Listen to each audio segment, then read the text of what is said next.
Entendez?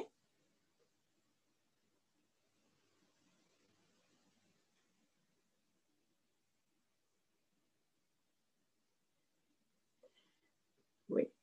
Oui, on vous entend. Bonjour. Écoutez, je suis très heureuse de vous accueillir tous pour cette université populaire. Je me suis dit que pendant cette période de confinement, il fallait continuer à réfléchir, à échanger, à penser. Et d'abord, je me permets de vous souhaiter à tous et à toutes une très bonne santé. Voilà, je sais que cette période de confinement est difficile pour tout le monde. Mais je pense que le fait d'être ensemble autour de nos intelligences collectives, c'est aussi un élément de résilience important. Pendant la première période de confinement, je n'avais pas tout à fait eu ce réflexe de poursuivre nos universités populaires parce qu'on était tous un peu en état de sidération, soucieux de la santé de nos proches. Voilà. Et donc, nous avons eu le temps de réfléchir et d'organiser donc une série de conférences avec Désir d'avenir pour la planète, qui est la fondation, vous le savez, qui met de l'énergie solaire sur les maternités. Et puis, bien sûr, Désir d'avenir, qui était à l'origine de la création de ces universités populaires. Aujourd'hui, j'ai le plaisir d'inviter Gilles Boeuf. Gilles Boeuf, qui, comme vous le savez, est le plus grand scientifique sur la biodiversité. Je n'ai pas rencontré quelqu'un de plus brillant et de plus passionnant sur ce sujet. Il m'a d'ailleurs beaucoup aidé au ministère. Nous avons fait ensemble la loi de reconquête de la biodiversité, de la nature et des paysages, que j'aurai l'occasion de vous présenter, de vous expliquer, peut-être lors d'une université populaire prochaine. À l'issue d'ailleurs de cette première université populaire du temps du confinement, je vous enverrai les documents sur la loi biodiversité, car comme vous le savez, elle vient d'être remise gravement en cause avec les réautorisations des néonicotinoïdes. Donc c'est important de réfléchir pendant la période de confinement, qu'est-ce qui est positif pour la planète et qu'est-ce qui est négatif. On voit en particulier ressurgir en masse le plastique pendant cette période de confinement. Gilles Boeuf, donc, qui a été président du Muséum d'histoire naturelle, qui fait beaucoup de conférences, qui écrit également beaucoup, qui est vraiment à la pointe de ses connaissances, de ses évolutions, a beaucoup réfléchi précisément sur les relations entre les virus et les atteintes à la planète. Donc, ce que je vous propose dans l'heure que nous allons passer ensemble, c'est de lui donner tout de suite la parole. Il a préparé aussi pour vous un diaporama d'explication de ces relations entre les micro-organismes, entre l'équilibre naturel et la diffusion du virus, mais également parce que nous devons aussi faire en sorte que nos universités populaires soient joyeuses, nous mobiliser davantage autour de la vie qu'autour de la peur de la mort, comme le disait Montaigne et comme je le rappelais hier dans une émission télévisée. Mobilisons-nous autour de la vie plutôt qu'autour de la peur de la mort. Il aura aussi l'occasion de nous émerveiller sur la beauté de la biodiversité. Et je rappelle d'ailleurs, chaque fois que nous parlons, nous rappelons nos souvenirs communs des voyages en Afrique pour la ratification de l'accord de Paris sur le climat. Nous sommes à quelques semaines du 5e anniversaire de la conférence de Paris sur le climat. Et avec Gilles Boeuf, nous avions fait la tournée de plusieurs États africains pour obtenir ces ratifications. Et à ces occasions-là, nous avons rencontré beaucoup de scientifiques, de gens passionnés sur la biodiversité africaine et vu les plus beaux paysages et les plus beaux animaux du monde, avec leur fragilité aussi, bien évidemment. Donc Gilles, merci une nouvelle fois d'être parmi nous. Je crois d'ailleurs que vous aviez déjà fait cette université populaire. Vous êtes venu aussi à un cours que je fais pour Sciences Po. Et à cette occasion-là, nous avons à nouveau évoqué la passion de la transmission que nous avons tous deux. Et c'est la raison pour laquelle je vous remercie chaleureusement d'être présent et je vous passe immédiatement la parole. Merci beaucoup, madame. C'est avec grand plaisir que nous allons rééchanger sur ces questions-là. Merci aussi pour ces paroles tout à l'heure. C'est vrai que j'ai d'excellents souvenirs de nos périples africains durant les années 2014-2015, avec la rencontre de beaucoup de gens et de beaucoup de situations très, très passionnantes. Et c'est vrai que je vais rebondir un petit peu sur ce qu'on disait tout à l'heure. Vous voyez ici, là, mon écran? Vous le voyez bien? Oui. Très bien. Très bien. Donc, on a décidé donc de de mettre au goût du jour ces questions de vivant, de biodiversité avec la pandémie actuelle et de voir les relations que l'on peut trouver. Il y avait hier encore Karine Lacombe, qui est une infectiologue, virologue de mon université, de Sorbonne Université, qui intervenait sur ces questions justement de relations vivant-pandémie. Et très récemment, j'ai été invité par l'Assemblée nationale, Madame la ministre, par des députés qui sont Loïc D'Ambreval et Yolène de Courson, qui sont vétérinaires et qui relancent le projet One Health, dont on a souvent parlé ensemble. On ne pourra pas aujourd'hui considérer l'état de santé publique si on ne regarde pas l'état du vivant autour de nous. Donc, santé des écosystèmes, santé des arbres, santé des animaux, santé des humains. Et c'est un très joli projet qui va être réactivé. Je suis ravi que l'Assemblée nationale s'en empare. Donc, il y a juste un mois, on a eu une réunion à Paris, à l'Assemblée, où étaient réunis donc 300 participants. Puis surtout, au niveau des intervenants, il y avait le patron de l'école vétérinaire d'Alfort, il y avait la directrice générale de l'OMS pour les questions des animaux, il y avait le patron des services vétérinaires, le médecin, directeur de la santé, et puis moi-même, donc médecin, vétérinaire, biologiste, pour qu'on aborde cette question de One Health. Vous allez voir, ça va être un petit peu notre fil rouge durant l'exposé de ce matin. Donc, je commence en vous montrant deux écosystèmes très riches sur la Terre encore aujourd'hui. En bas à gauche, donc, on reste en France, la forêt guyanaise. Et vous la connaissez pour certains d'entre vous. On peut peut-être retrouver 30 000 espèces vivantes sur un carré de 1 km. Et l'équivalent marin en fonction, c'est le corail. On va rester aussi en France. Ils ont encore voté français la dernière fois. Hein. En Nouvelle-Calédonie, c'est au sud, entre l'île des Pins et la Grande Île, le récif corallien. On ne voit pas les vidéos, on ne voit pas le diaporama. Ah, ça, c'est pas normal, ça. Comment cela se fait-il? Alors, je vais revenir. Il faut que je puisse voilà, je vais partager l'écran et je vais aller dessus.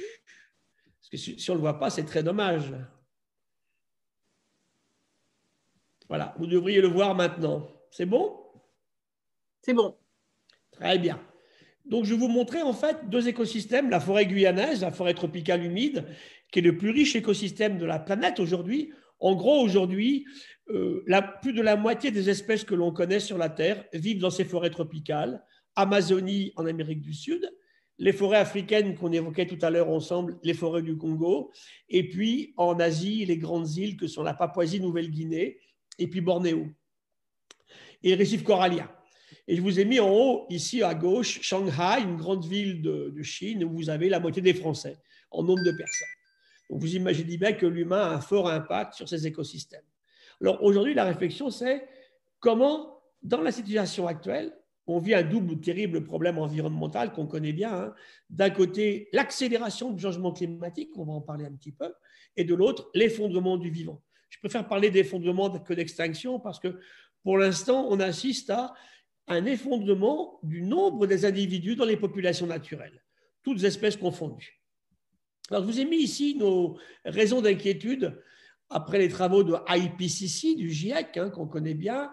En haut, c'est la température de surface de l'océan depuis 140 ans, c'est la même pour l'air, hein. Et en bas, c'est la montée du niveau de la mer. Donc, vous voyez que cette température, elle est en pleine accélération. En gros, aujourd'hui, on a pris à peu près 1,4 degré depuis 1860.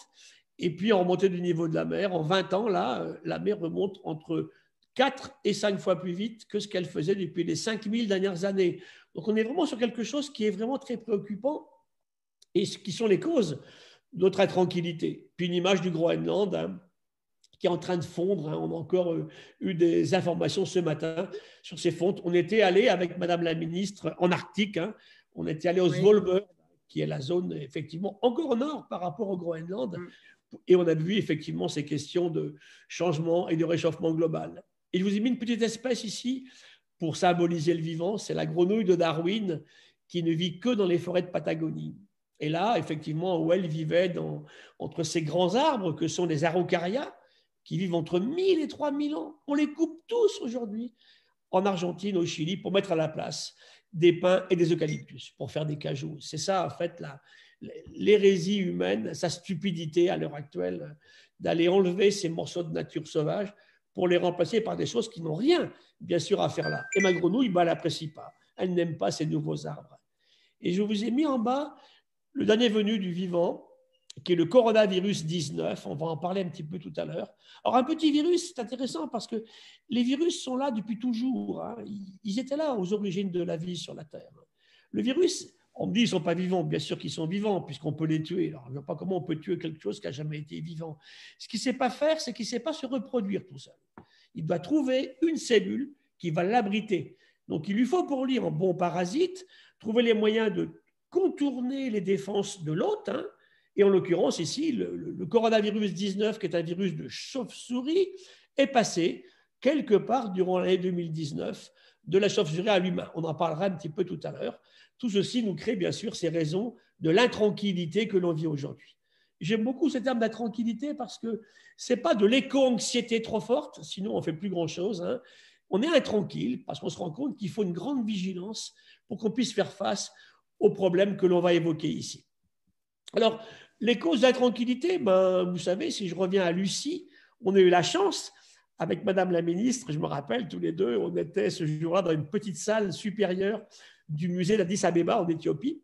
Et puis, il y avait le squelette de Lucie, l'authentique, hein, parce qu'ils nous avaient montré avant la copie en bas, mais on avait demandé à aller voir le vrai. Et là, en caressant les phalanges de Lucie, hein, 3,2 millions d'années, on pense à elle, effectivement. Ce petit australopithèque, hein, tous les matins, elle se disait, est-ce que je vais trouver à manger aujourd'hui? Est-ce que je ne vais pas être mangé aujourd'hui? Et la question, elle est là. Et toutes les questions d'environnement qu'on aborde aujourd'hui, dont on a parlé, l'énergie, l'eau, la biodiversité, le climat, les pollutions, ces relations entre l'humain et cette nature qui nous entoure, on ne les traite pas du tout comme il faudrait, bien évidemment. Ça devrait être la priorité. On l'a rencontré souvent avec Madame la ministre dans le monde politique, des gens qui nous disaient « Oui, vous avez raison, c'est bien de s'occuper de ça, mais on verra ça plus tard. » On ne peut plus attendre plus tard aujourd'hui. On est vraiment dedans et on est en train de créer justement au sein de nos jeunes, de nos étudiants, de nos élèves, une véritable anxiété justement parce qu'ils trouvent, ils n'ont pas tort du tout, hein, qu'on ne fait pas ce qu'il faut pour qu'on puisse gérer cette question qui est très compliquée. Comment est-on passé du feu à l'énergie nucléaire, hein, en passant par les révolutions technologiques actuelles, hein, nanotechnologie, robotique, dans un contexte général de démographie. Je rappelle, j'aime bien les chiffres, vous allez voir, 1945, Hiroshima et Nagasaki, nous sommes un peu plus de 2 milliards sur la Terre d'humains. Aujourd'hui, on arrive à 8, hein, 8 milliards. On a multiplié par 4 la population humaine sur un peu plus de 70 ans. C'est considérable. Et les ressources que l'on tire beaucoup trop. Hein. Alors c'est terrible parce que pour les ressources minérales, on peut comprendre qu'elles sont finies, hein, les ressources de charbon, de pétrole, qu'il faut laisser là où elles sont aujourd'hui, de fer, de nickel, de zinc, de titane.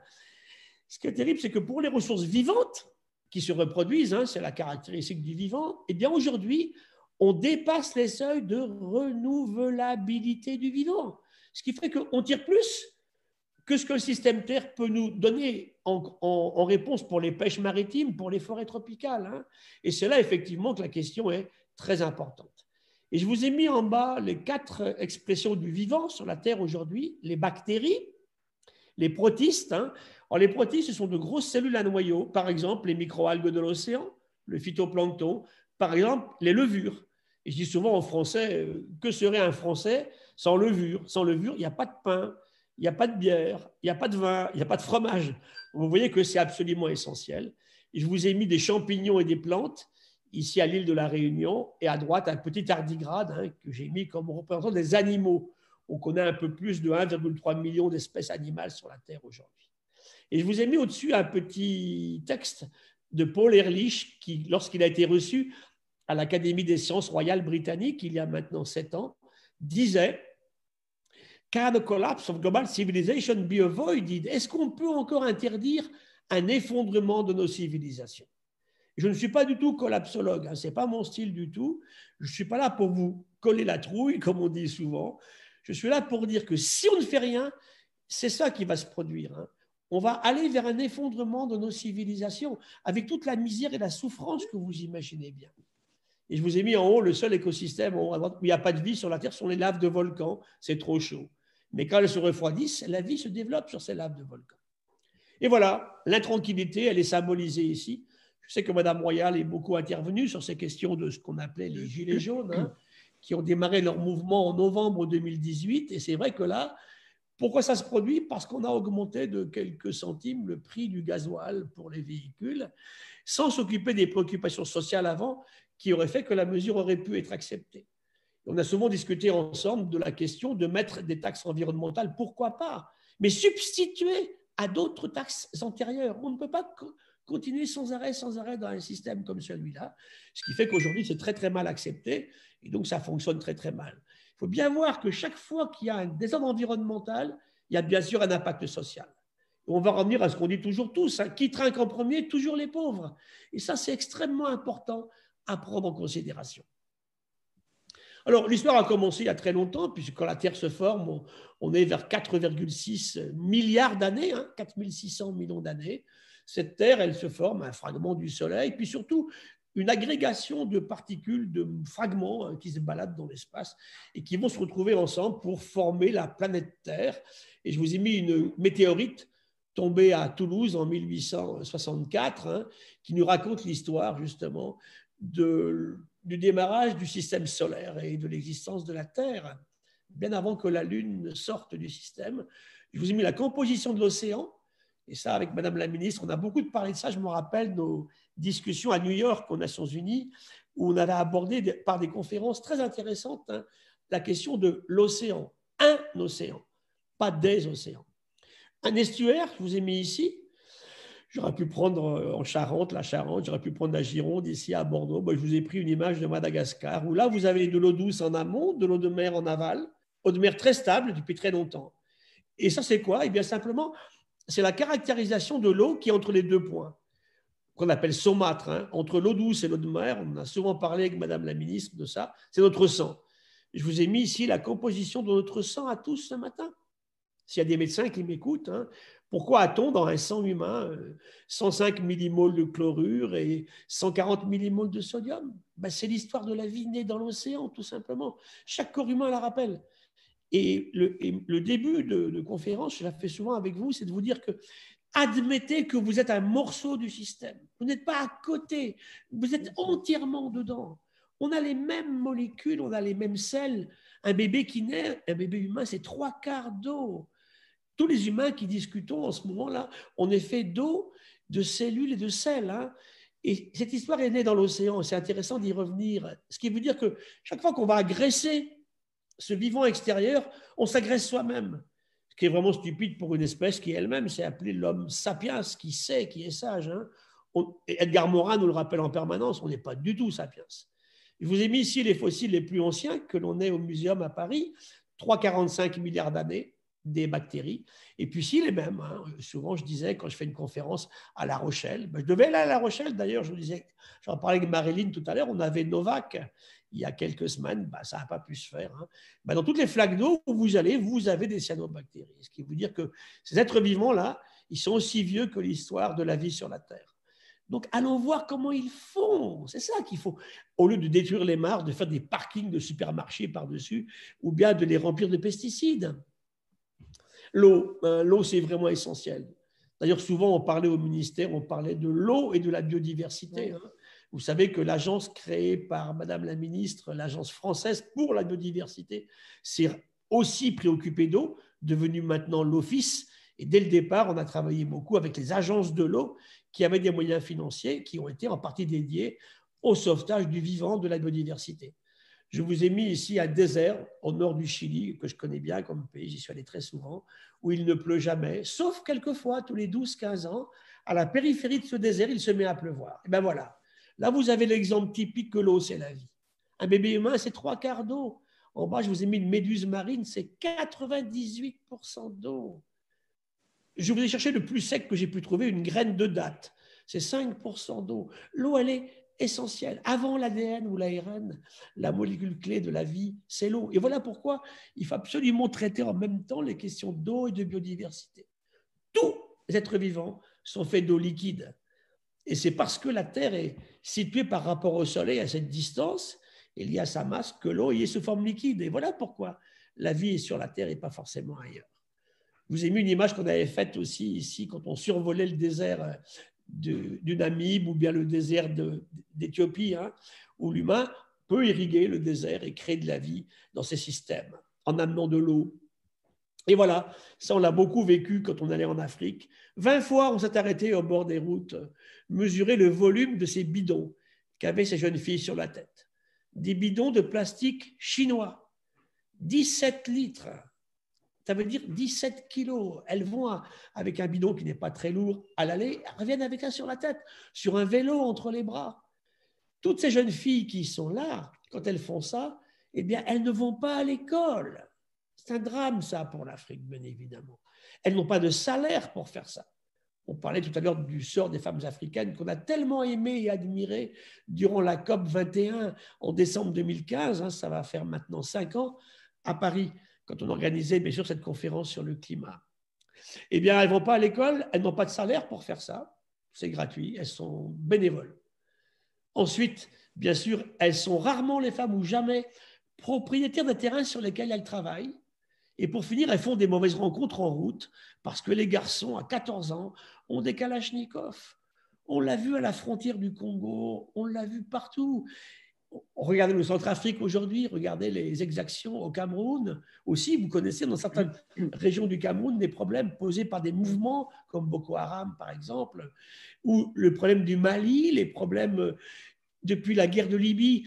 Et c'est terrible parce que ça, ce sont des choses qui sont fondamentalement importantes. C'est de l'écologie. On avait calculé que durant la COP 21 à Paris, le travail des femmes africaines, 40 milliards d'heures de travail en plus, simplement liées, collecting water, chercher de l'eau, liées au changement climatique, à la désertification de l'Afrique australe qu'on a bien vu hein, quand on survolait le Namib ou quand on survolait aussi bien sûr l'Afrique de l'Est. On est beaucoup allé en Afrique de l'Est, ce qui était très original. Hein. C'est des pays qui avaient très très peu vu en fait une délégation française, souvent jamais depuis leur indépendance d'ailleurs. Hein. Je pense bien sûr à des pays comme la Zambie, comme la Namibie ou bien aussi le Botswana. Alors voilà, ça c'est une goutte d'eau de mer. Ça c'est depuis le démarrage de la vie dans l'océan, c'est ça. Une goutte d'eau de mer. Les grosses taches jaunes sont des protistes, hein, des microalgues.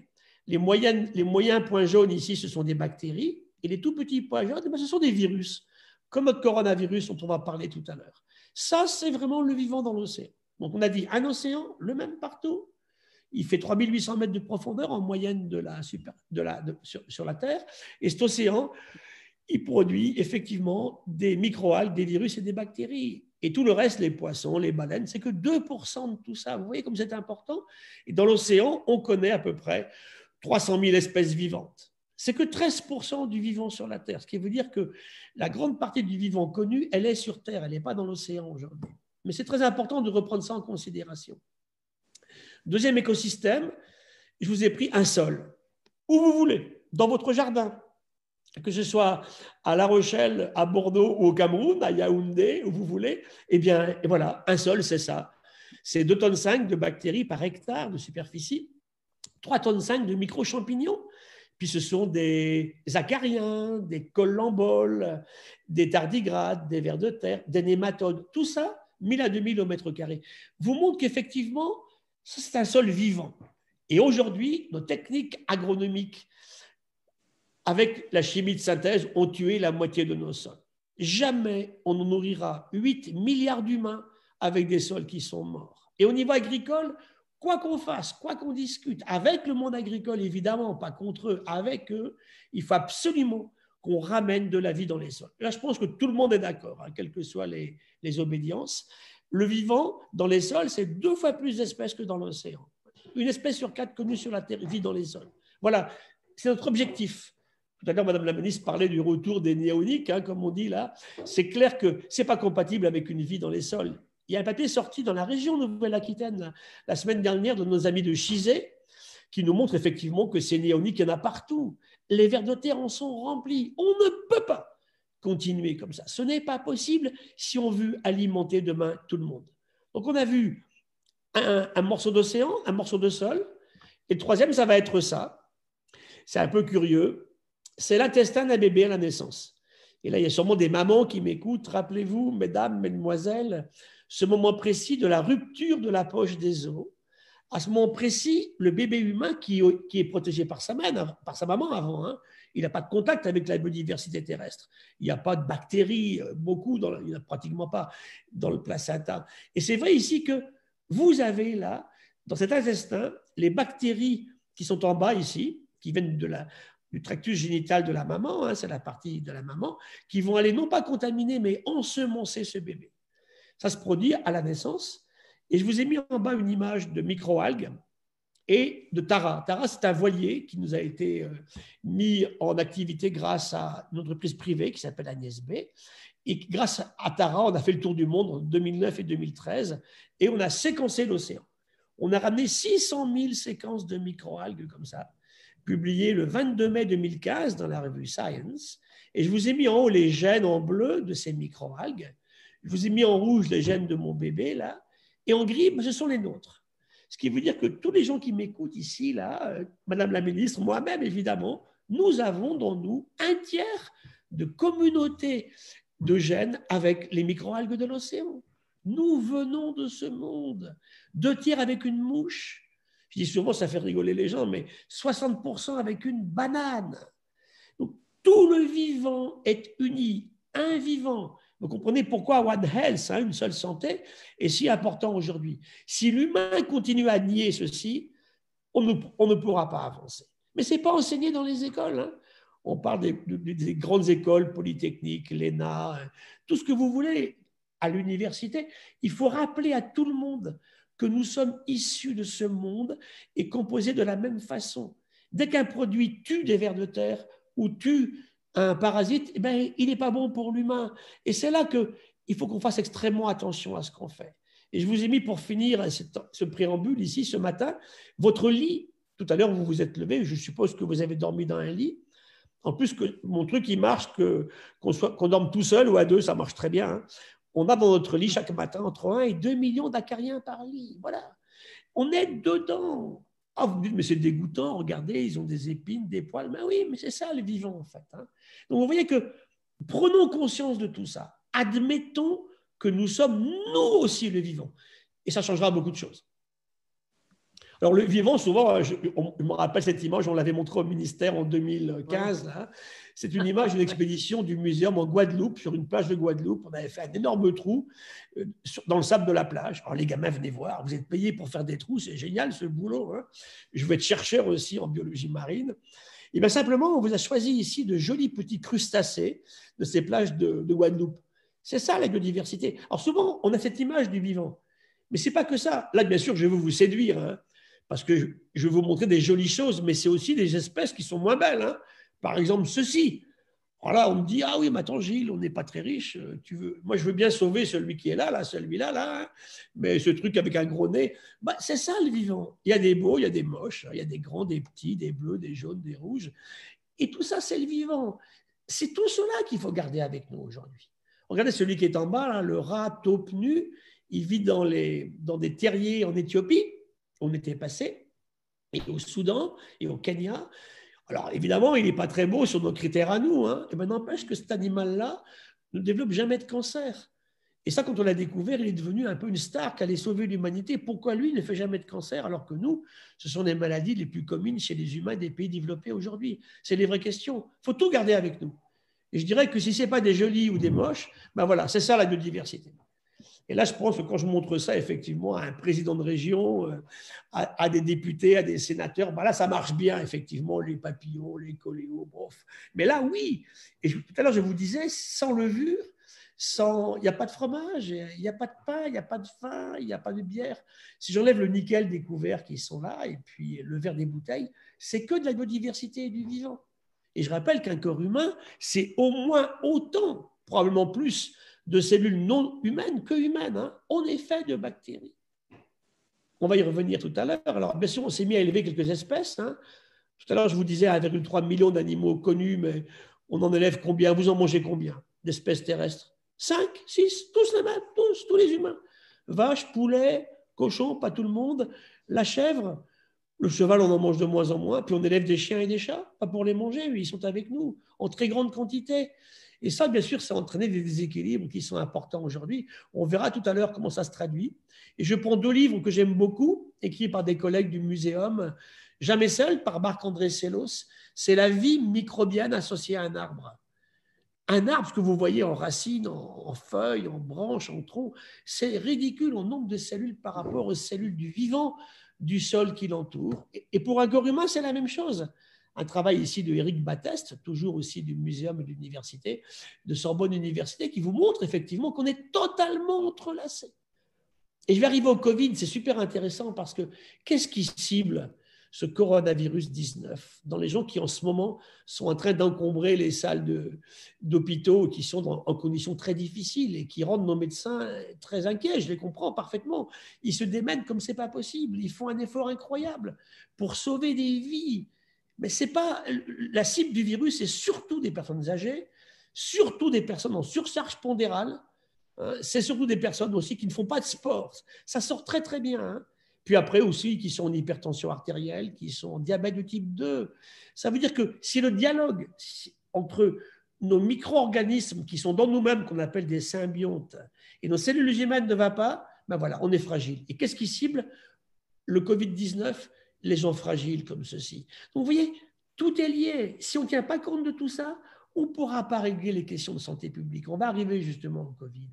Alors regardez comment les humains nous démontraient ça, 37 000 ans. J'avais dit à Madame Royal qu'il fallait absolument qu'elle prenne un jour le temps d'aller voir. Vous en pleurez chaque fois. C'est le site 20 000 plus vieux que Lascaux, 2 fois plus vieux que Lascaux.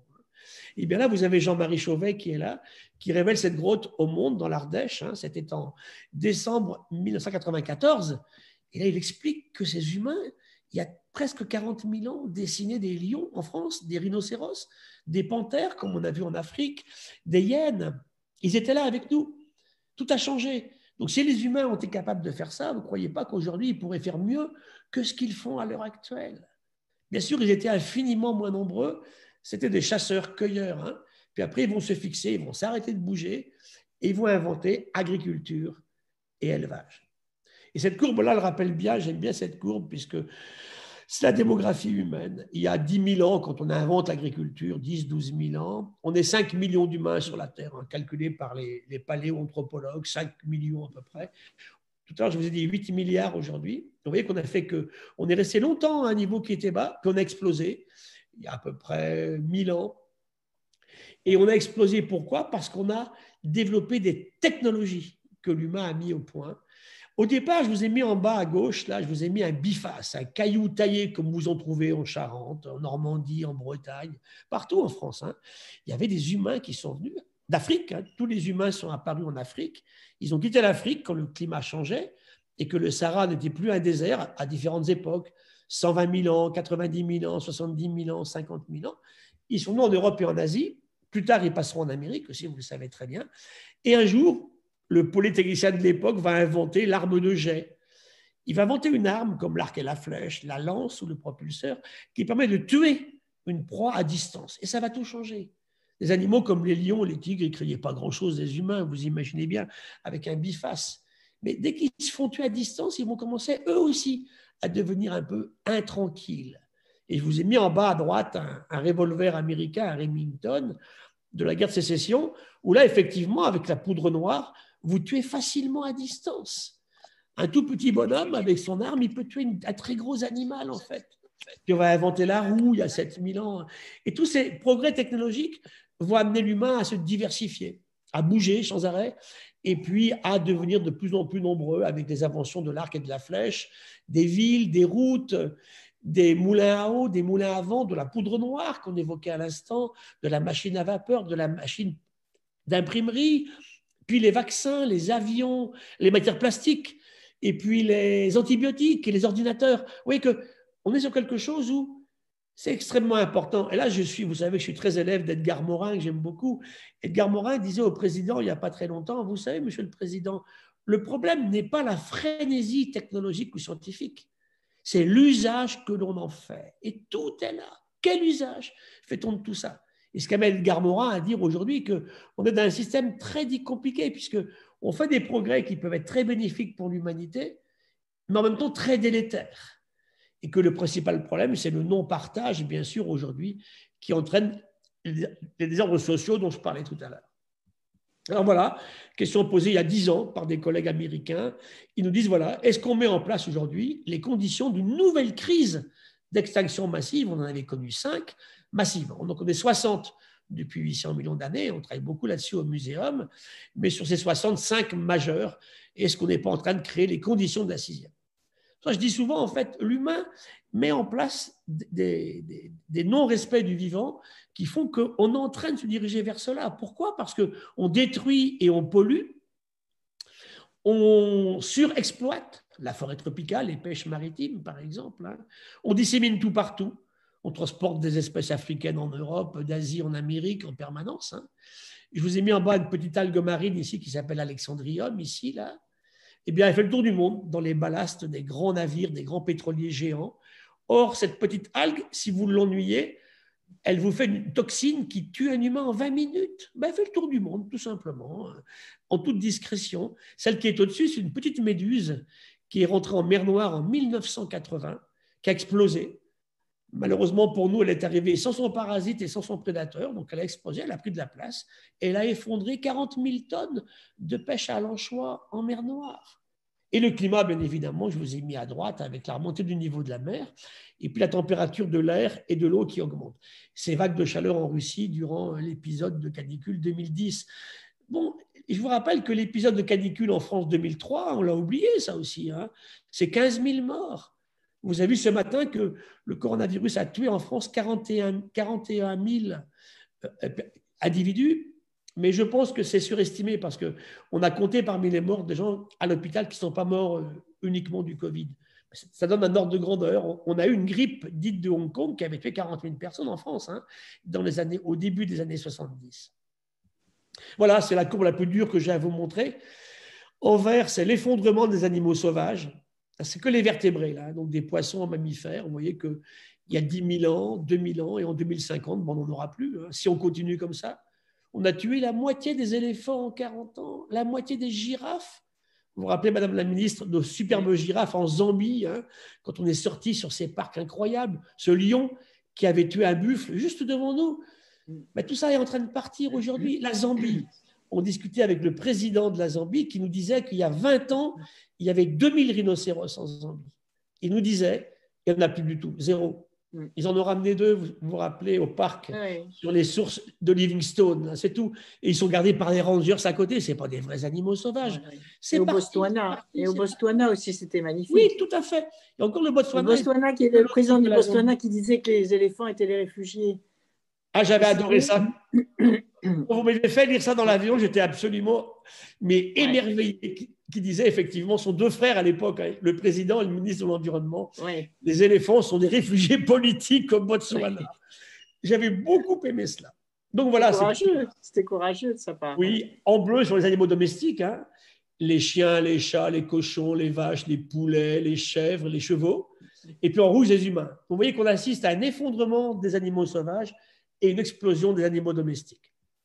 Voilà, donc on a créé IPBES quand on était ensemble. Donc c'est l'équivalent climat de IPCC, du GIEC, qui a rendu son rapport après la réunion. Vous vous souvenez, Madame la Ministre, à Paris, il y a un peu plus d'1 an, c'était le 6 mai 2019, où ils disent que la nature décline aujourd'hui à un rythme sans précédent dans l'histoire humaine et qu'il faut vraiment que cette santé des écosystèmes, on les regarde en permanence pour imaginer une santé publique qui ne va pas se dégrader trop vite. Et c'est ça, tous ces projets qu'on évoquait tout à l'heure.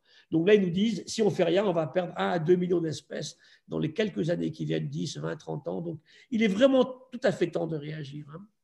C'était la raison de la mise en place, le 1er janvier 2016, bien sûr, donc, de l'Agence française pour la biodiversité. Alors, je vais arriver au virus. Alors, ce coronavirus, d'abord, on a dit beaucoup de bêtises dessus. Il y a encore une discussion hier matin. Il est naturel au départ, on va bien discuter. C'est un virus de chauve-souris. Je vous ai mis en bas l'espèce, elle s'appelle Rhinolophus affinis. Elle vit pratiquement qu'en Chine. Ça fait 20 ans qu'on travaille là-bas, qu'on suit les grottes chinoises. Et on a trouvé plus de 400 virus chez chauve-souris. Il y en a des milliers, je pense. Il y a 1400 espèces de chauve-souris sur la Terre. Alors on me dit, vous comprenez, monsieur le professeur, c'est facile, il suffit de tuer les chauves-souris. Surtout pas. Si on leur fout la paix, excusez le terme, et qu'on les laisse tranquilles dans leur grotte, les virus ne sortiront pas. C'est si on les élimine qu'ils vont sortir. Ils vont aller où ces virus si on tue les chauves-souris? Ils vont se répandre partout. Et c'est parce qu'on a coupé les forêts tropicales qu'on est allé chercher ces pauvres animaux vivants dans leurs grottes pour les mettre sur des marchés mélangés à des chiens, des chats, des cochons, le dromadaire, le canard, le poulet, peut-être le pangolin et l'humain, que ces pandémies démarrent aujourd'hui. Je vous ai mis des images du virus en bas ici. Et puis voilà, il y a eu deux choses qui nous ont beaucoup frappés, nous les biologistes. Un, ce qui ne devait pas se passer, s'est passé. Deux, il n'aurait jamais dû se répondre à ces vélocités-là. Quand je vois aujourd'hui les gens des avions qui nous disent bah, « nous, on n'y est pour rien, vous comprenez, nous, on fait voler des gens », mais bien sûr que si. Le virus, il n'a pas de tête, pas de pattes, pas de pied, pas d'aile, il n'est pas venu à pied. On l'a transporté. Les avions quittaient Wuhan 2 jours après le démarrage de l'épidémie et se posaient à Milano, en Italie. Et les pays, d'ailleurs, quand vous regardez les pays qui se sentent le mieux aujourd'hui, hein, qui ont beaucoup, beaucoup, beaucoup moins de morts, je pense à Taïwan, c'est même pas 10 morts. La Corée, c'est 300. Eh bien, ils avaient coupé les vols avec la Chine. Le lendemain, on a mis 100 jours à couper les avions de Chine. Tout ça, bien sûr, explique un peu les résultats qu'on a aussi. Hein. Alors après, je vais revenir à la question.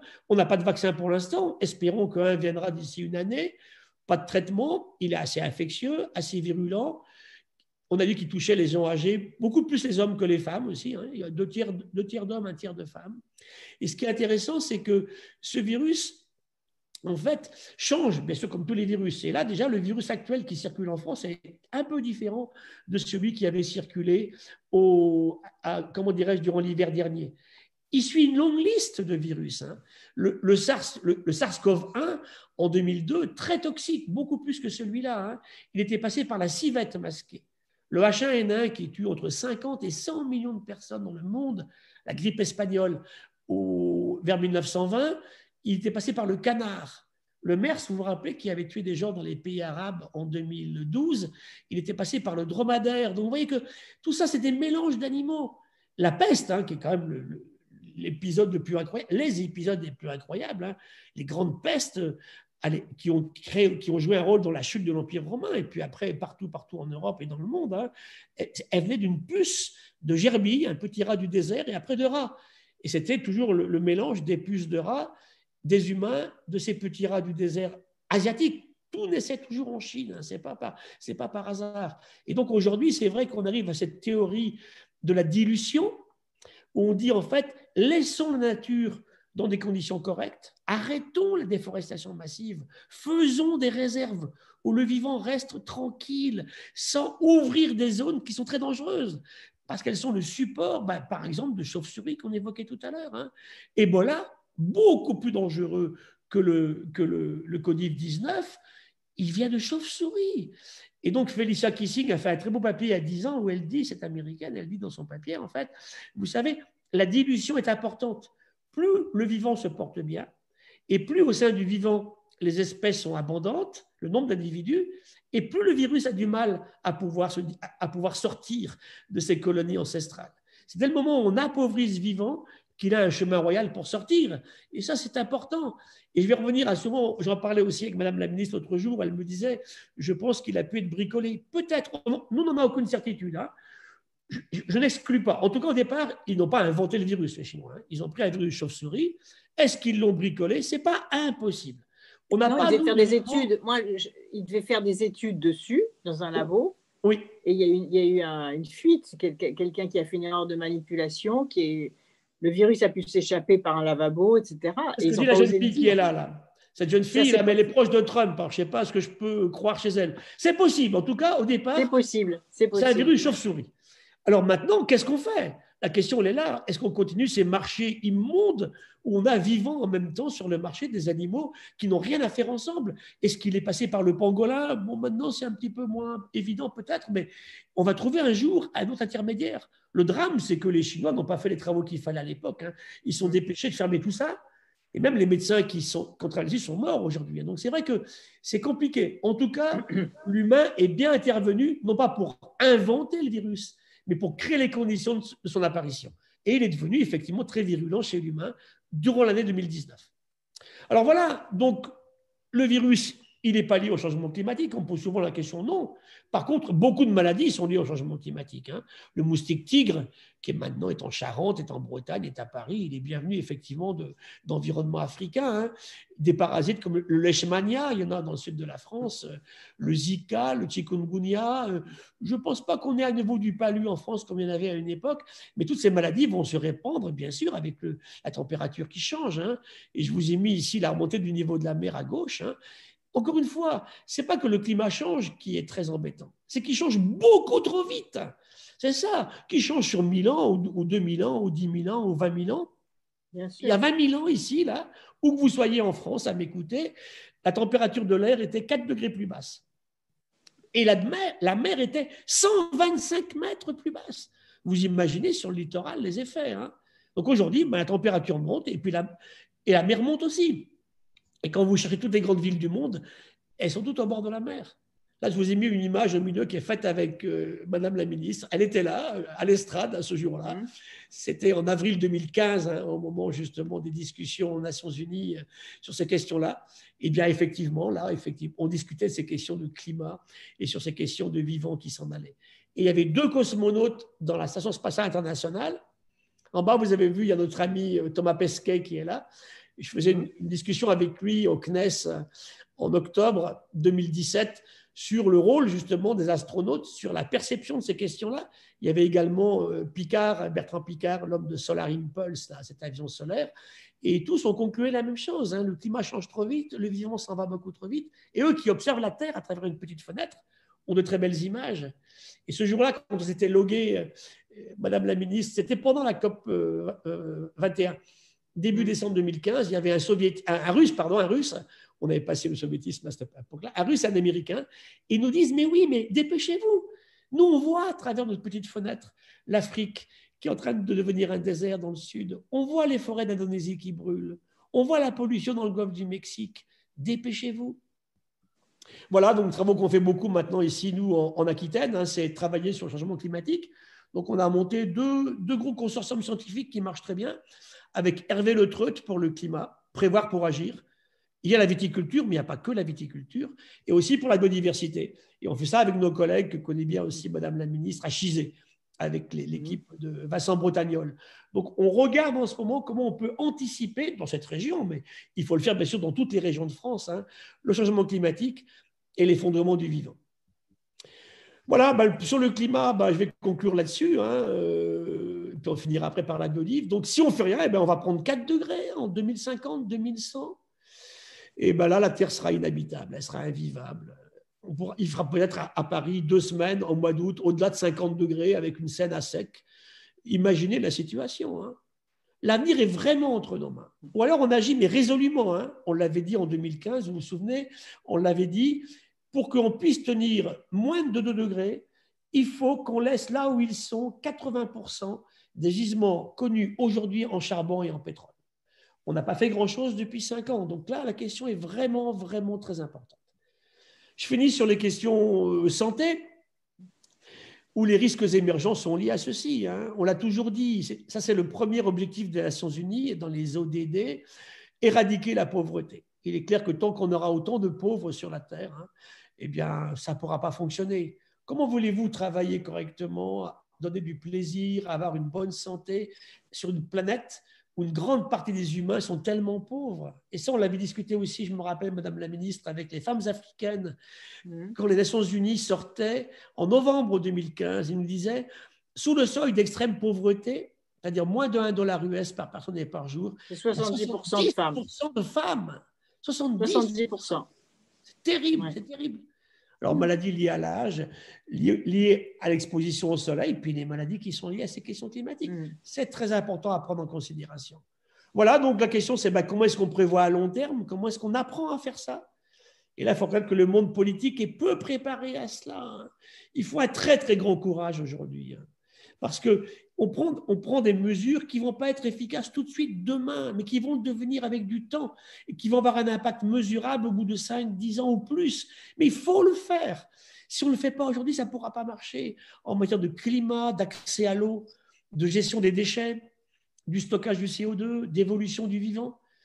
Et là, vous savez très bien qu'on avait travaillé beaucoup aussi avec vous à l'époque quand on faisait comment dirais-je, on faisait des conférences au ministère. Et moi, j'avais tenu à ce que ça se fasse au ministère. C'était important pour nous. On me dit, la salle n'est pas assez grande. Peu importe, je voulais la faire là parce que c'était important qu'on fasse des conférences scientifiques au sein du ministère de l'Environnement. Très important. Et ça, effectivement, ça marchait très bien. Hein. Donc, la biorespiration, on avait fait un joli débat là-dessus d'ailleurs avec des entreprises privées. Il y avait Christian Clarins qui était venu, vous vous souvenez, il y avait nos collègues du CIRAD, de l'IRD, s'inspirer du vivant pour mieux faire. Donc, c'est tous les travaux qu'on fait maintenant au sein du CEBIOS, dont j'ai repris la présidence il y a quelques mois. Donc, on a aujourd'hui avec nous 400 entreprises françaises, des grandes, des petites. Hein. Ce petit coléoptère, là, dans le Namib, elle sait faire de l'eau dans plein désert. Cette petite éponge, elle fait du béton armé. On a des petites algues, du plancton qui savent faire du verre. Hein. Ce train japonais, il va très vite et il est silencieux grâce à l'inspiration de la tête et du bec du martin-pêcheur qu'on avait beaucoup vu en Afrique et à l'accrochage des plumes du hibou. On a plein d'exemples comme ça. Le vivant, je finirai là-dessus, est capable de faire des choses que nos industries ne savent pas suffisamment prendre en considération. S'inspirer du vivant, les solutions basées sur la nature. Pourquoi? Parce qu'elle est là, cette vie, depuis plus de 4 milliards d'années. Vous vous rappelez ce livre de Robert Barbeau à l'époque avec Jacques Weber, La vie, quelle entreprise? C'est la plus belle histoire de la planète Terre, la vie dessus. Et là, regardez ce qui s'est passé quand on parle de progrès. Oui, là, c'est l'humain dans le monde. Hein. Donc, je remonte à 1850. Eh bien, on mange 2 fois plus aujourd'hui. On est 15 cm plus grand. On a pris 30 kilos de masse corporelle en plus, y compris l'obésité, qui n'est pas très bonne pour la santé. Hein. On a gagné 35 ans en espérance de vie. On a multiplié par 7 les humains et par 10 les rendements agricoles. Donc, on peut me dire, bah oui, regardez, grâce à la technologie, grâce à la science, on a fait des progrès. Oui, mais on mesure les limites en ce moment. On est vraiment sur quelque chose. Je vous ai mis en rouge la durée de vie des femmes en France et en bleu des garçons. Aujourd'hui, je regardais les chiffres de l'INED cette semaine. Là, la moyenne de durée de vie chez les hommes en France, c'est 80, 79, 80. Chez les femmes, 84. Et ça fait 10 ans que ça n'augmente plus. On est vraiment sur des questions de limites. Alors, on peut se poser la question, est-ce que c'est parce qu'on a atteint des limites qui étaient physiologiques? En durée de vie, c'est pareil, personne n'a dépassé Jeanne Calment. Et de plus en plus de centenaires, c'est très clair, chez les femmes surtout. Hein. Mais par contre, personne n'a dépassé 120 ans, à part Jeanne Calment aujourd'hui, mesuré. Hein. Et puis aussi, on peut se dire aussi, mais peut-être que ce n'est pas des limites, qu'on avait encore un peu de marge, mais que ce sont les auto-problèmes que l'on crée autour de nous, parce qu'on ne se préoccupe pas assez de l'environnement, on pollue, on a vu, on détruit, on dissémine tout partout et on surexploite. C'est la vraie question.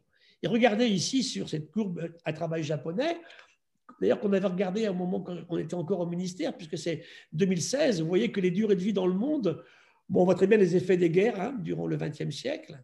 De plus en plus de centenaires, oui, mais n'empêche qu'en âge absolu maximal, non. Cette japonaise, elle a 118 ans aujourd'hui. C'est elle le record à l'heure actuelle. Donc, c'est intéressant de nous poser la question, pourquoi?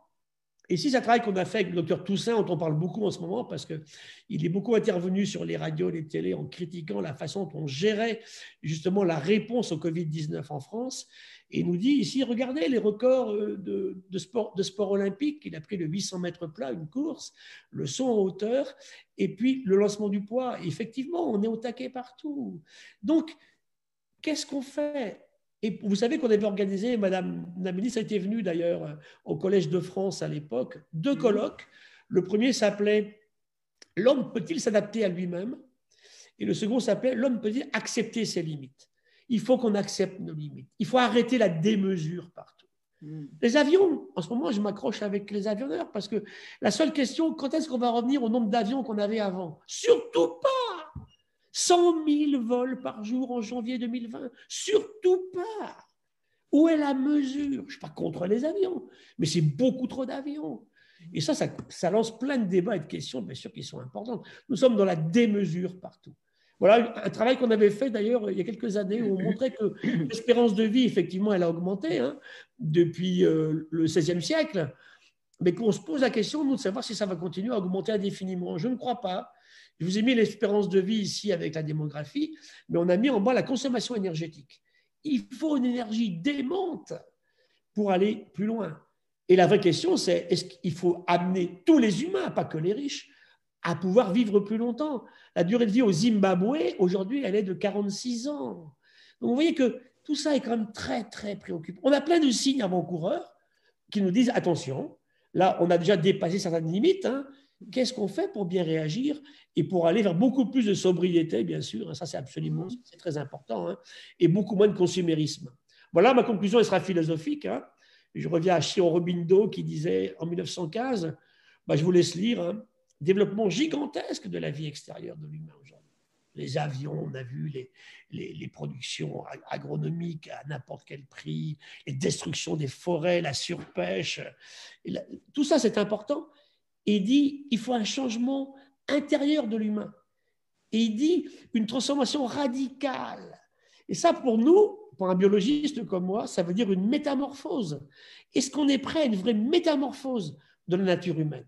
Et c'est intéressant ce que dit ici Sri Aurobindo, c'est une époque où il n'y avait ni chercheurs écologues, ni mouvement écologiste. Hein. C'était avant tout ça. Absolument, oui. Voilà, je finis avec Edgar Morin, vous savez que je l'aime beaucoup, et qui disait au président Macron, ben voilà, la Terre, elle a 4 moteurs, hein, la science, la technique, l'économie et le profit.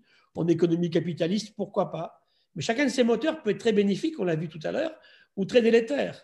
Et il dit, c'est vrai, on en parle depuis ce matin ensemble, on en parlait beaucoup en 2015 au ministère. Le probable, il est très préoccupant, hein, sinon inquiétant. J'aime pas le mot catastrophique parce que je ne suis pas un catastrophiste ni un collapsologue, mais je dis, il est préoccupant. Et bien simplement, et c'est là que je réagis beaucoup avec Edgar, il y a toujours eu de l'improbable dans l'histoire de l'humanité. Et là, je remercie Madame la Ministre et puis vous qui m'écoutez parce que vous m'offrez une opportunité de plus de dire faisons tout pour que ce probable là, qui nous est promis ne se produise pas. J'y crois. Sinon, j'aurais arrêté depuis longtemps. Si je suis venu au ministère, c'était pour ça. Vous vous rappelez, Madame la Ministre, on avait 3 gros objectifs. Faire parler de l'océan, parmi d'autres, hein, de l'océan, faire parler du vivant, la biodiversité, et des femmes. C'était 3 objectifs très importants qu'on a réussi enfin à mettre dans la discussion. Et il nous faut pour ça une conscience d'humanité planétaire. On n'est pas encore sapiens, comme dit Edgar Morin, on est Faber. Et il disait très récemment, l'an dernier, il disait, à force de sacrifier l'essentiel à l'urgence, on finit par oublier l'urgence de l'essentiel. C'est extraordinaire ce que dit ce monsieur. Il aura 100 ans dans moins d'1 an. Voilà, je finis là-dessus. Donc le vivant, regardons comment il fait, en toute humilité. Il faut tuer 3 gros défauts de l'humain. D'abord, l'imprévoyance. Quand on fait quelque chose, calculer l'impact, l'imaginer l'impact. Arrêter cette imprévoyance qui est partout aujourd'hui. Deuxièmement, bien sûr, l'arrogance, surtout masculine d'ailleurs. C'est très important. Et enfin, la cupidité. Toujours plus, toujours plus. Le vivant innove depuis qu'il existe, depuis la nuit des temps. Et il le fait pour tous, y compris pour les gilets jaunes. C'est ça qu'on ne fait pas du tout, nous, aujourd'hui. Le vivant fait tout avec une énorme économie d'énergie. Il fait voler une libellule à 100 km/h avec 2 watts. Ben, comment ils font? Alors, au lieu de mettre des pesticides dans les mares ou des parkings, allons voir comment elle fait, notre libellule. Et le vivant, surtout, ne produit jamais de produits qui l'empoisonnent. Il fait des poisons très violents, mais il sait les dégrader. Hein. Un venin de crotale, un venin de vipère ou de cône est très toxique. N'empêche que ce produit, il se dégrade. Alors que nous, on a utilisé des produits de synthèse en agriculture qui sont monstrueux. Vous connaissez bien le problème de la chlordécone en Martinique et Guadeloupe, où pour gagner quelques centimes sur le prix du kilo de banane, on a tué pour 2 siècles les sols de ces îles merveilleuses. Et puis la pression touristique, si on ne la contrôle pas, ça finira très mal, ces histoires-là aussi. Donc comment est-ce que les gens prennent en considération leur avenir à eux, chez eux? La biodiversité, elle est d'abord locale. Hein. Le climat, il est global dès le départ. Le vivant aussi en partie, mais il faut qu'on arrive à travailler sur cette association entre du local au global. Et le vivant a toujours un acheteur pour ses déchets. Hein, il y a toujours un scarabée qui va manger la bouse de vache. Nous, on a inventé des produits qui sont monstrueux, qui vont s'accumuler pour des milliers d'années, en fait. Hein. Donc, c'est vrai que le vivant, en plus, travaille dans des conditions ambiantes, à basse température, pas de chaleur incroyable pour faire du verre. Et le vivant travaille avec les éléments abondants de la chimie de l'univers, hein, le carbone, l'hydrogène, l'azote, pas les choses très, très rares. Donc, c'est vrai qu'il y a des éléments de trace, mais pas beaucoup. Donc, la conclusion, elle est là. Hein. Elle est bien politique, cette conclusion. Hein. Stopper cette économie stupide et suicidaire, je pèse mes mots, qui consiste à gagner de l'argent en détruisant ou surexploitant la nature. Je pense que c'est jouable. Hein. Et c'est ce qu'on avait essayé de faire, bien sûr, au ministère à l'époque, pour ne pas terminer dans ces considérations qui sont là. Voilà, je termine par ma dernière considération ce qu'on appelle la résilience. Je travaille beaucoup avec là Boris Cyrulnik qui nous dit ben voilà, la résilience, c'est effectivement ce qui peut se passer quand on n'est pas mort. N'oubliez jamais une chose, hein, vous ne pouvez pas résilier si vous êtes mort. Et on me parle sans arrêt de résilience. Je dis attendez, si vous avez détruit, il n'y aura pas de résilience possible. L'océan est résilient, c'est vrai. La nature est résiliente, mais pas si on la détruit. Donc ça veut dire que c'est là que regardons ce qu'on fait. Imprévoyance, arrogance, bien sûr, et puis cupidité, à laisser absolument de côté. Et voilà, ça c'est aujourd'hui le jour d'après pour nous. Hein. Ce confinement sans précédent, développement du télétravail, ce qu'on fait ensemble ce matin, d'utilisation des sociétés et des services, ça a été assez foudroyant comme changement. On a vu l'impact sur les gaz à effet de serre, donc pendant 3 mois, ils se sont effondrés en Chine, hein, partout. Malheureusement, ça a repris presque comme avant. On aura une petite diminution en 2020, mais pas si grande que ça. Le président Macron disait, vous vous rappelez, le 16 mars 2020, je l'ai noté, je l'ai écouté. Le jour d'après ne sera pas un retour au jour d'avant. Je voudrais en être sûr. Retour sur soi, la sécurité de la famille, hein, on s'est retrouvé, une envie de changer. Je parle avec nos concitoyens, besoin des autres, on l'a vu beaucoup plus. Hein. Qu'est-ce qu'on a fait dans les EHPAD, hein, en laissant mourir des gens dans des conditions immondes, pas humaines. J'ai un ami qui est urgentiste, gériatre à Poitiers, il me disait, mais j'ai des vieilles personnes tactiles qui ont envie d'un baiser. Ils ne peuvent pas le recevoir, ce n'est pas possible ça. Hein. Là, on vit dans un monde d'une dureté. Le vivant ne réagirait jamais comme ça. Maltraitance des femmes et des enfants comme jamais durant le confinement. Le retour au business, ben oui, si on fait ça, ça revient à ce que disait Jean Covici, vous vous rappelez, en 2018, ben la fin du mois passe avant la fin du monde, ben voilà, c'est comme ça. Risque de précarisation. Regardez les enfants dans nos écoles, est-ce qu'il faut des masques à des gamins de 2 ans? Ça ne tient pas debout. Et les problèmes des emplois, bien sûr, il y a des secteurs qui vont s'écrouler. J'ai peur que les plans de relance, de restructuration aujourd'hui de l'industrie portent les stigmates de nouveaux problèmes. Qu'est-ce qu'on va faire du changement climatique qui, lui, n'arrête pas de changer, bien évidemment, ça va continuer. Et ça, c'est l'opposition aux stratégies, malheureusement, de nombreuses multinationales. Donc, il faut qu'on change avec tous. Et ma conclusion, ça va être ceci. Il nous faut les 4 piliers pour qu'on puisse vraiment avoir cette métamorphose qu'on évoquait tout à l'heure. La science, bien sûr, il faut une base scientifique, je suis d'accord. Bien sûr qu'il nous faut aussi le monde politique, évidemment. Il nous faut aussi des ONG, et je pense que plus elles sont dures, mieux c'est pour nous rappeler à l'ordre quelquefois. Mais surtout, il nous faut aussi l'entreprise. Si l'entreprise ne prend pas ça à bras le corps, on ne pourra pas être efficace dans nos changements. Voilà, donc simplement vous dire de la vigilance, pas trop d'anxiété, mais une prise en considération absolument indispensable pour tous les jours y songer. Merci pour votre attention. Merci beaucoup, Gilles Boeuf. C'était toujours aussi passionnant. Et je trouve que ce qu'il y a de bien, et c'est pour ça que je vous avais demandé de me rejoindre au ministère, c'est que vous êtes un des rares scientifiques à faire le lien entre la connaissance et la politique. La politique au sens noble, si vous voulez, c'est-à-dire comment maintenant on passe à l'action. J'essaye, voilà, effectivement, mais c'est grâce à vous, à des gens comme vous. Hein. Oui, c'est vrai que être consolidé quand on fait de la politique par des connaissances scientifiques, mais surtout des scientifiques qui pensent qu'il y a une marge de manœuvre d'action, ça, je crois que c'est très important. Et c'est comme ça, d'ailleurs, que j'avais réussi à faire voter la loi de transition énergétique, d'abord, c'est-à-dire de dire la France avait pu arriver à la conférence de Paris sur le climat en disant nous, on s'est déjà appliqué à nous-mêmes les principes de l'accord de Paris sur le climat parce qu'on a fait voter, qu'on a promulgué en août 2015 la loi de transition énergétique pour la croissance verte. Donc ça, c'était grâce à tous les scientifiques aussi liés à la lutte contre le réchauffement climatique. Je pense notamment à Mme Masson-Delmotte et tout le GIEC. Ah oui. Tout le GIEC auquel, du coup, j'avais été suffisamment forte grâce au travail du GIEC pour arracher aux finances publiques les moyens de financer le rapport sur l'océan. Ça, oui, vous avez bien fait de le rappeler, oui. Parce que pendant des années, finalement pendant 20 ans, l'océan avait été absent des négociations climatiques. Et il a fait son apparition à la conférence de Paris sur le climat. Nous avons réussi à inscrire la problématique de l'océan à la lutte contre le réchauffement climatique et donc très lié aussi à la biodiversité, comme vous venez de le rappeler, ce qui m'avait permis aussi de créer des réseaux d'aires marines protégées, vous vous souvenez, et notamment l'aire marine protégée la plus grande en Antarctique. Si je dis cela, c'est parce que dans la continuité de ce que vous venez de dire, et en particulier dans cette articulation, cette démonstration de l'opposition entre l'homme et la nature, avec la question centrale sur la démographie.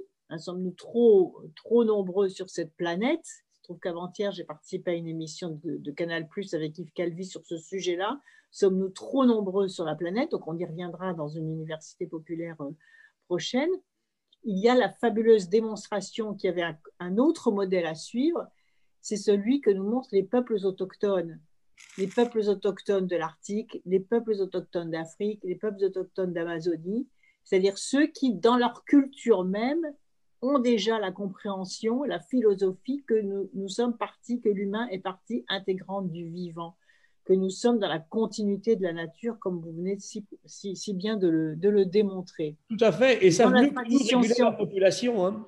Voilà, et dans la tradition scientiste européenne ou de l'hémisphère nord, c'est l'homme doit être prédateur de la nature. Au départ, la nature ne vaut rien, donc tout le monde peut se l'approprier et tout le monde peut la détruire. Et finalement, si on avait vécu avec la philosophie des peuples autochtones dès le départ, il n'y aurait pas eu cette appropriation privée de la nature, c'est-à-dire la surexploitation, en particulier de ces prédateurs de la nature, qui considéraient que finalement, plus la nature était mise au pas du progrès technologique, plus l'homme allait progresser. Et c'est tout le contraire qui a été démontré, en particulier dans l'agriculture, avec les intrants chimiques, la course à la productivité agricole, qui ont parallèlement appauvri les pays du Sud, puisque les pays du Sud ont été assujettis par la prédation sur leurs terres et par la déforestation, ont été assujettis à la logique de rentabilité, de productivité des pays du Nord, et leurs terres ont même été utilisées pour produire la nourriture animale des pays du Nord aux dépens de l'agriculture vivrière locale, de l'agriculture de proximité. C'est-à-dire on les a affamés et en même temps on a épuisé leur sol. Donc moi, il me semble que comment dirais-je, la priorité la plus urgente aujourd'hui par rapport au manque d'accès à l'eau potable, au manque d'accès à l'alimentation et à cette problématique qui fait peur d'une certaine façon, parce qu'on se dit que si on est en train de se poser la question de savoir s'il y a trop d'humains sur la planète, ça veut dire que c'est le contraire de l'humanité. C'est-à-dire que nous-mêmes, nous nous sommes autodétruits pour poser même la question si le vivant humain est de trop sur la planète. Quand on réalise l'absurdité de cette question et quand on réalise que c'est nous-mêmes, c'est-à-dire les activités humaines, qui expliquent qu'on puisse poser la question de notre propre nocivité par rapport à la planète, on est quand même on touche quand même à l'absurde et à la violence même de la problématique, y compris parce qu'on subit avec le virus. Donc cette absurdité que finalement nous sommes les ennemis de nous-mêmes. Donc est-ce que l'intelligence humaine, est-ce que la volonté politique humaine va être capable de retourner ces logiques et de mettre en place le nouveau modèle de développement qui va nous permettre non seulement de nous sauver collectivement, mais au fond d'avoir encore la dignité d'être qualifiés d'êtres humains? C'est la question qui se pose.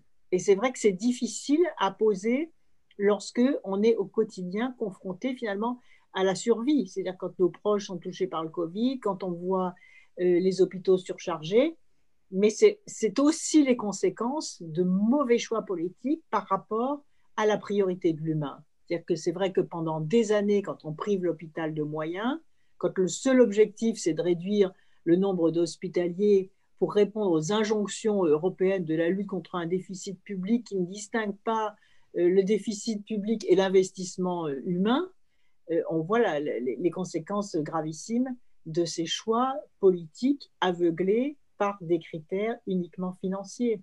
Et s'il doit sortir quelque chose de positif de cette crise du Covid, mais comme vous le dites très justement, Gilles Boeuf, est-ce que les choses ne vont pas être tout de suite oubliées? Est-ce qu'il ne va pas y avoir une pulsion pour revenir au modèle antérieur? C'est là où les citoyens doivent se lever pour dire non, on ne retourne pas au système antérieur. Et même parfois des choses qui vont être pires. Hein. J'ai évoqué la fermeture des petits commerces. C'est beaucoup plus profond parce que c'est quelque chose, c'est l'humanité des cœurs de ville et des cœurs de village qu'on est en train de tuer, qu'on est en train d'assassiner. C'est pas seulement du chiffre d'affaires. c'est une conception de la relation humaine. Si on va faire ses courses aussi pour avoir des relations humaines, pas pour être livré à domicile par Amazon, qui en plus ne paye pas d'impôts, ne paye pas les routes, ne paye pas son bilan carbone, et finalement est une multinationale américaine qui est en train d'acheter la culture française et le vivre ensemble français. Comme je l'ai dit, ça a beaucoup surpris, mais c'est vrai, puisqu'on commémore le général de Gaulle. Non, le général de Gaulle n'aurait pas livré la France à une multinationale américaine. Non, il n'aurait pas fermé les cœurs de ville, le cœur battant des bourgs et des villes que sont les artisans, les commerçants, le relationnel humain. Non, ça, c'est même je l'ai dit, c'est des décisions antipatriotiques qui sont aveuglées par cette espèce de modernité artificielle, cette modernité en plastique, finalement, parce que tout se tient. Si le plastique revient, ben c'est aussi toute cette logique des emballages, etc., dont a besoin Amazon. Donc, il y a une pollution qui se prépare dans ce nouveau pseudo-modèle de développement qu'il faut absolument refuser, parce que c'est lié aussi à la santé humaine. Et ça, on ne s'en rend pas compte tout de suite. Mais quand on réfléchit, on voit qu'y compris un sujet d'immense proximité, comme la fermeture du petit commerce, c'est-à-dire de l'économie de proximité, de l'économie locale de proximité, c'est aussi un facteur majeur de pollution de la planète et donc de résurgence d'autres virus. C'est ça qu'il faut comprendre dans la logique et dans la cohérence des décisions qui sont prises. Et en nous éclairant sur la connaissance scientifique telle que vous venez de le faire, Gilbert, vous nous avez aidé une nouvelle fois à bien comprendre que les enjeux de l'immédiate proximité sont reliés aux enjeux planétaires. Bien sûr, et c'est d'ailleurs le rôle du scientifique. Parce que là, on a mélangé les rôles pendant la crise. Certains scientifiques se sont prêtés à des choses que je n'ai pas beaucoup aimées. Par exemple, Étienne Klein, que j'aime beaucoup, a dit à un moment, je ne suis pas médecin, mais vous relisez ce petit fascicule chez Gallimard où il explique que tout le monde avait des avis sur tout. On a passé notre temps à donner des opinions, Madame la Ministre. Mais oui. Alors qu'on avait besoin de science, en fait. Mais oui. Tout le monde savait tout sur tout. Et ça, il faut arrêter ça. Le scientifique, il donne effectivement, à un moment donné, l'état de l'art des connaissances. Mais c'est le politique qui prend les décisions, éclairé par le scientifique. Il ne faut pas mélanger les genres, en fait. C'est ce qu'on avait fait, effectivement, au ministère à l'époque. Et ce qui était très bien, moi où j'ai apprécié de venir avec vous, c'est que je venais en plus d'un sérail qui n'était pas classique. Je ne sortais pas d'une grande école, je venais de l'université. Et ça, vous me l'aviez dit, vous n'avez pas le même discours que les autres. Ben, je dis non, je ne sors pas du même moule. Et c'est la transversalité. Je ne critique pas les autres. Je dis simplement qu'il faut le mélange de tout ça pour qu'on puisse avancer. Et ça, on a bien réussi à le faire finalement. Oui, c'est très juste. Et puis, je voudrais peut-être, avant que l'on se sépare, pour peut-être se retrouver à une autre occasion, c'est rendre hommage aux soignants. Je trouve qu'on ne le fait pas assez. Chaque fois que je vais prendre la parole publique, je vais le faire une nouvelle fois, parce que là, on ne les applaudit plus. Ils travaillent dans des conditions extrêmement difficiles. Et si l'on veut continuer cette comparaison, puisque les commémorations du général de Gaulle, là aussi, je veux dire, je ne suis pas particulièrement gaulliste parce que je trouve aussi que cette récupération très bizarre, qui d'ailleurs ne signifie pas grand-chose pour la nouvelle génération, mais puisque c'est l'actualité, moi, je suis convaincue que les soldats d'aujourd'hui, vous voyez, ce sont les soignants. Et que jamais le général de Gaulle ou jamais un chef d'armée ne laisserait les soldats de première ligne sans protection, sans armes. C'était quoi les protections? C'était les blouses, les masques. Les armes, c'est les respirateurs, c'est les médicaments, c'est le nombre de lits d'hôpital. C'est ça. Il y aurait eu un déploiement de potentiel de santé. Parce que si on est confiné, c'est parce qu'il n'y a pas ce déploiement de potentiel. Et un chef de guerre, puisque c'est la guerre, complètement, il serait aux côtés de ses troupes, c'est-à-dire aux côtés des soignants, et il leur aurait donné les moyens de mener et de combattre. Et d'être protégés en même temps. Des progrès, Madame la Ministre, depuis le mois de mars. On n'a rien fait depuis le mois de mars. Absolument. Et on sait qu'il y aura d'autres vagues, puisque le virus, il ne va pas disparaître du jour au lendemain. D'autres pandémies, si on continue à relancer les avions comme ça. Comment? D'autres virus, si on continue à refaire 100 000 avions par jour. Mais bien sûr, avec ces excès dans les échanges internationaux, ces excès dans la mondialisation, qui mondialisent aussi les maladies. Vous l'avez dit. Et donc, les enjeux, on a beaucoup plus parlé, bizarrement, du monde d'après pendant le précédent confinement. Là, on n'en parle plus du tout. Je ne sais pas si vous avez remarqué. Or, il faudrait une équipe parallèle, vous voyez, comme un gouvernement parallèle qui, lui, ne travaille que sur qu'est-ce qu'on garde de bon dans ce qui s'est fait dans ce confinement, avec le ralentissement de la pollution, par exemple, et qu'est-ce qu'on change dans le modèle d'organisation pour que on puisse sortir le plus rapidement possible de ce confinement qui est aussi un drame psychologique pour les gens. Je pense que la première souffrance aujourd'hui, c'est la solitude. Vous avez parlé de la solitude dans les EHPAD, c'est épouvantable. La solitude des enfants ou des adolescents qui ne voient plus, la solitude des étudiants qui sont chez eux. Donc cette solitude et cette injonction qu'on nous fait de rester dans la solitude. Oui, dans le confinement, il y a ça. Il y a une espèce d'injonction, c'est finalement, avec les nouvelles technologies, avec le click and je sais pas quoi là, parce que maintenant tout le monde parle anglais. Mais non, c'est pas notre civilisation ça. Nous, on a besoin, la civilisation humaine, elle a besoin d'interaction humaine. L'humain a besoin d'interaction humaine. Donc moi, je refuse qu'on puisse penser que la société puisse s'organiser avec les principes du confinement. Il faut résister contre ça, il faut se révolter contre ça et exiger que même s'il y a le virus, on soit suffisamment bien organisé et notamment avec un potentiel de santé suffisamment puissant pour que la vie continue. Et ça, c'est très important. Sinon, les inégalités effroyables vont continuer à se creuser. Et les inégalités qui continuent à se creuser, à un moment, il y aura des révoltes justifiées. Et quand les gens se révoltent, ils souffrent. Et la politique, c'est d'empêcher la souffrance des gens. Ça, je crois que c'est très important.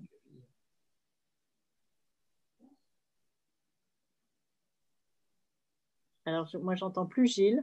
Si, j'ai une autre vision dans 5 minutes, c'est pour ça que je regardais le voilà. qui passait.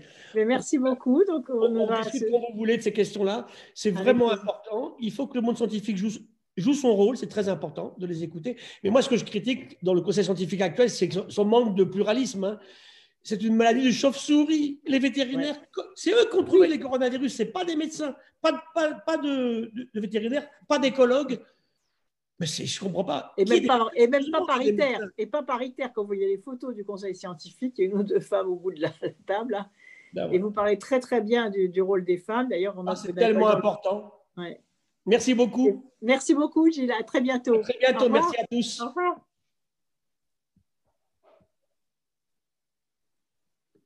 Merci, mon chéri. Je suis désolée. Je te dis.